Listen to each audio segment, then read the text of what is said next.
highly recommend this Pyongkangyo Moisturizing Soothing Gel Lotion. Sa mga combination to oily skin type or oily, kailangan nyo pa rin mag-moisturizer.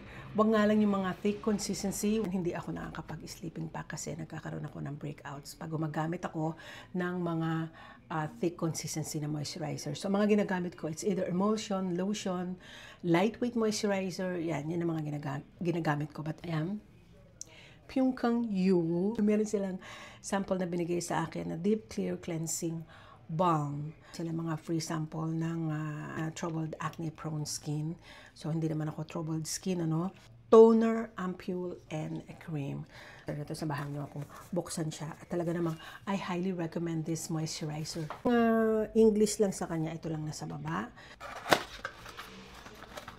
I highly recommend the Pyongkangyo. Ito siya, guys. And actually, this is my second tube na. Naubos ko na itong isa. Ito yung isa. Wala na talaga siyang laman. And sobrang nahiyangan ko siya.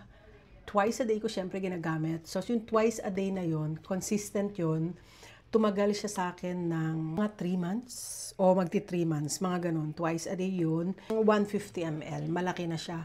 Ang price niya, ilalagay ko na lang dyan sa screen. I highly recommend this soothing gel lotion sa oily skin. Lang sa inyo yung consistency. Kasi yung isa wala na eh. Kaya hindi yun ang aking mapakita. Okay? Hindi siya malagkit, guys. Hindi siya malagkit. Tamang-tama lang sa mga oily skin o combination skin yan.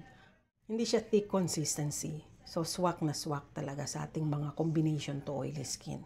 I highly, highly recommend this, guys. Siyempre, wala siyang amoy. Ito, guys. Familiar ba kayo dito? Hindi ako familiar dito, pero ito ay moisture cream na hindi rin siya thick consistency and pwede siya sa combination to oily. Pwede. Kasi mga hinahanap talaga natin ay yung lightweight lang. May spatula pa lang kasama.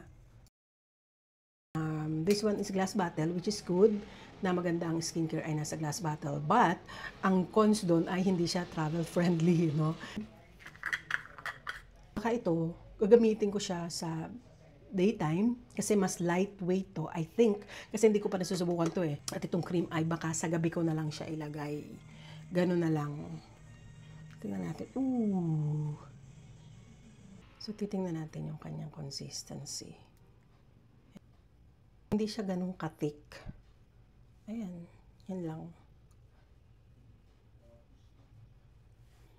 Ang maganda sa Pyongkangyo, wala siyang amoy. Walang amoy yung mga skincare nila, which is good, lalo na sa mga sensitive.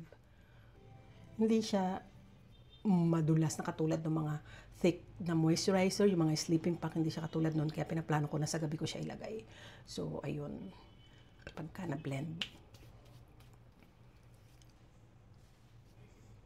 Yan. Yan siya. Yun lang naman ang gusto kong i-share sa inyo dito sa Pyongkangyo. I highly, highly recommend it. Ayan. If you like this video, please don't forget to give it a like. See you in my next one. Bye!